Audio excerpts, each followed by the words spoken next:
People do not just go missing inside U.S. national parks. They disappear in ways that leave behind almost nothing to explain what happened. And that is what makes these cases so unsettling. No clear signs of a struggle. No witnesses who saw the moment something went wrong. And in some cases, not even a single item left behind to suggest where a person went next. National parks are designed to guide people, to protect them, to make it easier to find help if something goes wrong. Yet time and again, people step onto marked trails and simply never come back. This is Unseen Truth Stories, where we focus on real cases that never reached clean conclusions. And few subjects challenge our sense of safety more than disappearances inside places meant to be monitored and controlled. National parks are often seen as predictable environments, clearly marked paths, ranger stations, search protocols. But once someone vanishes inside them, that structure can collapse quickly, turning searches into long stretches of uncertainty instead of answers. As you watch, think about where you are tuning in from, because these parks are not distant or extreme locations. They are places families visit, hikers trust, travelers pass through every year without hesitation. What makes these disappearances disturbing is not just that people are lost. It is that even with extensive search efforts, trained teams, modern tools, some cases still end without explanation, leaving behind silence where logic should be. And as we move through these stories, one question will keep returning, because it sits at the center of every case. How does someone disappear in a place specifically designed to help them be found? One of the earliest and most unsettling disappearances inside a U.S. national park happened on a warm summer day in 1969, and it began in a way that felt completely ordinary. Dennis Martin was 6 years old. He was visiting the Great Smoky Mountains National Park with his family. They were hiking along a well-known trail near Spence Field, an open grassy area popular with visitors. The group stopped briefly to rest. While the adults talked nearby, the children played close enough that no one felt concerned. Dennis decided to hide behind a bush to surprise his father. A harmless game, something that lasted only moments. But when his father called out to him, Dennis did not answer. At first, no one panicked, because children wander off all the time, especially in places that feel familiar and safe. But as minutes passed and Dennis did not reappear, concern began to replace reassurance. Because there was no clear direction he could have gone. What makes this moment so chilling is how quickly normal assumptions collapsed. Dennis seemed to vanish without moving far and without leaving any obvious trace behind. A large-scale search effort followed. Park rangers, volunteers. They combed surrounding trails, forested areas, nearby ravines. The search expanded outward as time passed, without results. Tracking dogs were brought in. Helicopters searched from above. Weather conditions worsened. The terrain made visibility difficult. Yet despite days of effort, nothing definitive was found. No clothing, no clear trail, no explanation that could fully account for how a child disappeared in daylight inside a national park with established emergency procedures. Decades later, Dennis Martin's disappearance remains unresolved, not because no one looked for him, but because the landscape itself seemed to absorb every answer, leaving behind a silence that has never fully lifted, and setting a disturbing precedent for cases that would follow in other parks across the country. Another disappearance that continues to unsettle investigators happened decades later, and it challenges one of the most common assumptions people make about safety in national parks. The idea that experience and preparation are enough to protect you. In 2017, Bobby Bizup, a 73-year-old Air Force veteran and seasoned hiker, set out on a solo hike in Rocky Mountain National Park, near the Grand Lake area. A place he knew well, a place he had explored many times before. This was a familiar trail, in an environment he understood, under conditions that did not immediately raise concern. When Bobby failed to return as expected, search teams were alerted quickly, and at first there was cautious optimism, the belief that he had simply taken longer than planned or encountered a minor delay. But as hours passed and no contact was made, the tone of the search shifted, because nothing about his background suggested recklessness or poor judgment. Rangers and volunteers began combing the area, expanding outward from known trail systems into surrounding forest and uneven terrain. They worked against elevation changes, dense tree cover, unpredictable mountain weather. Helicopters scanned from above, ground teams searched below. And yet, despite a coordinated response and repeated efforts, no clear path emerged. No abandoned gear, no confirmed sightings, no indication of injury or a wrong turn that could be easily traced. What makes this case particularly unsettling is that Bobby was not inexperienced. He was not unprepared, and he was not unfamiliar with the land. He was doing something routine in a park designed to guide and assist visitors. Years later, with modern search methods and additional reviews of the area, his disappearance remains unresolved, reinforcing a troubling pattern seen across national parks again and again. Familiarity does not guarantee safety, and once someone slips beyond a narrow margin of certainty, even vast search efforts can come back with nothing but unanswered questions. Another disappearance that continues to trouble investigators happened in Yosemite National Park, and it stands out because of how visible and structured the setting was when everything went wrong. In 1986, Stacy Harris was 14 years old. She was visiting the park with her father as part of a larger sightseeing group.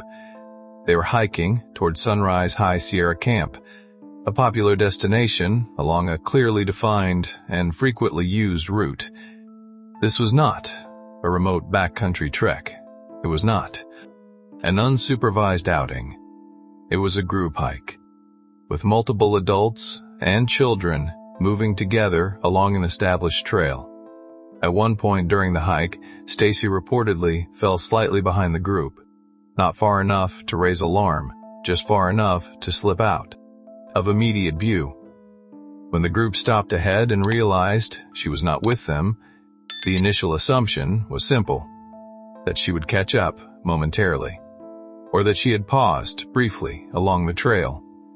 But as minutes passed without any sign of her, concern began to grow, because there were only limited directions she could have gone without being noticed.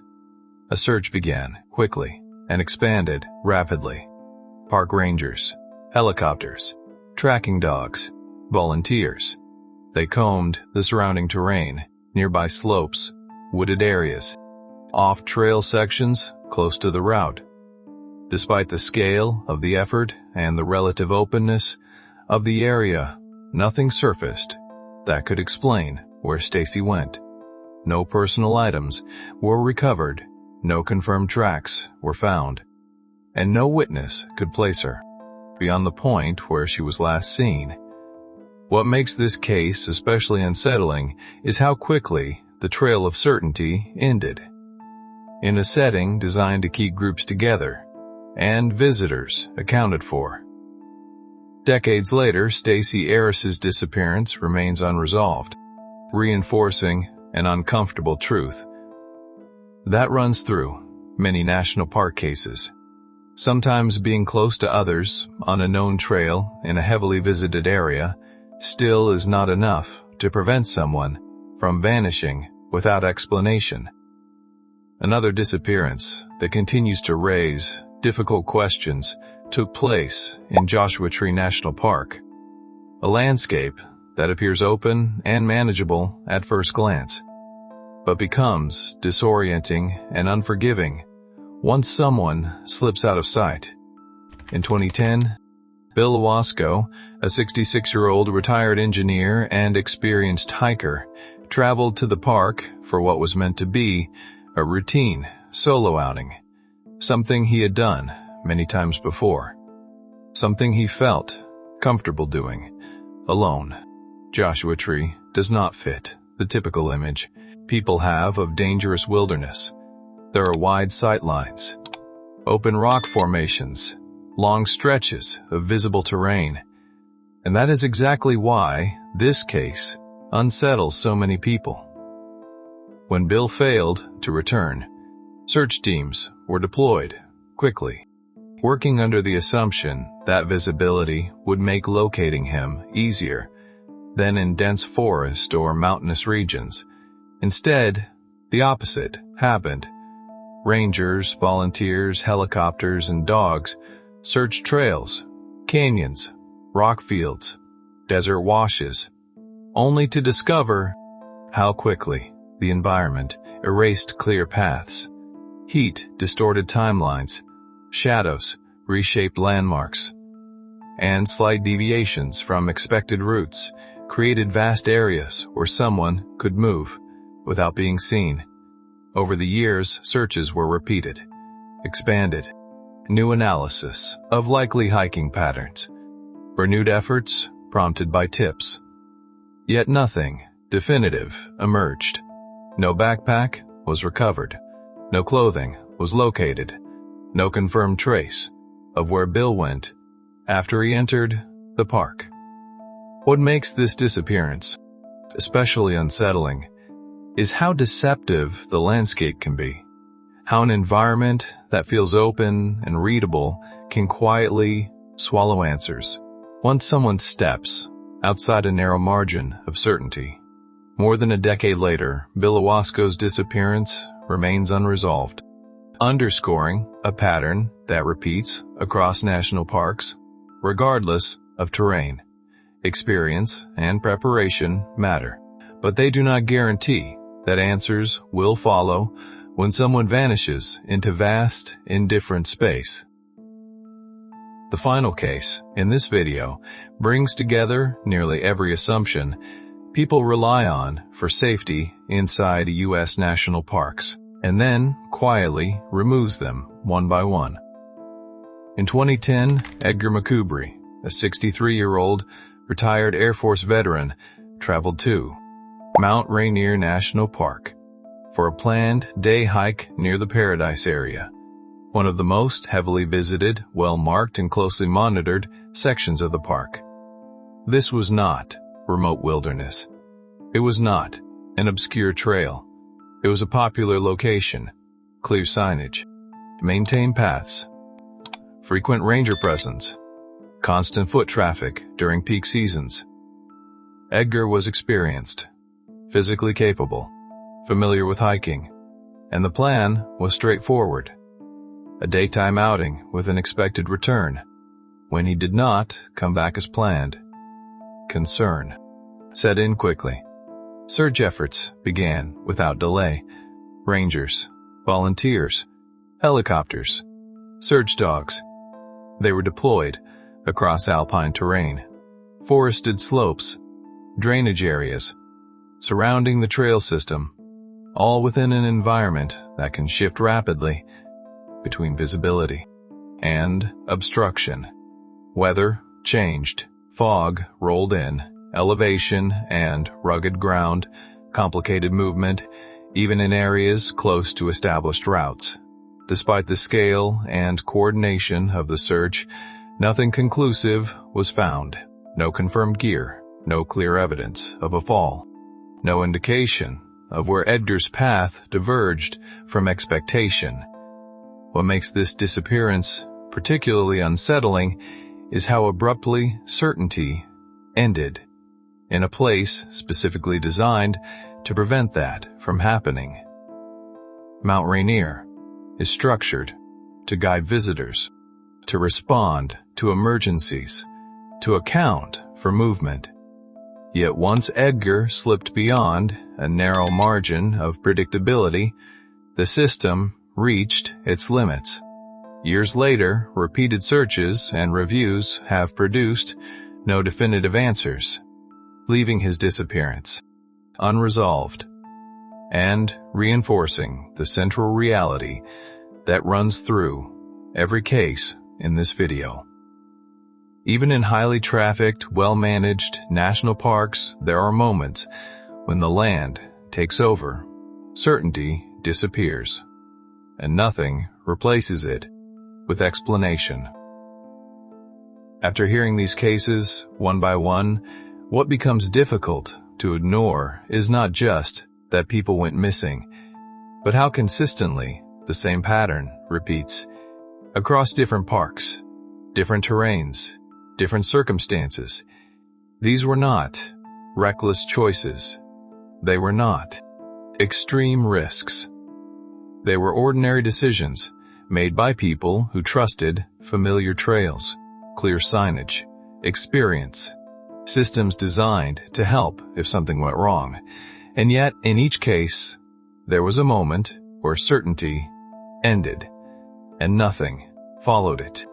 No clear explanation, no definitive trail, no resolution that made sense of what happened next.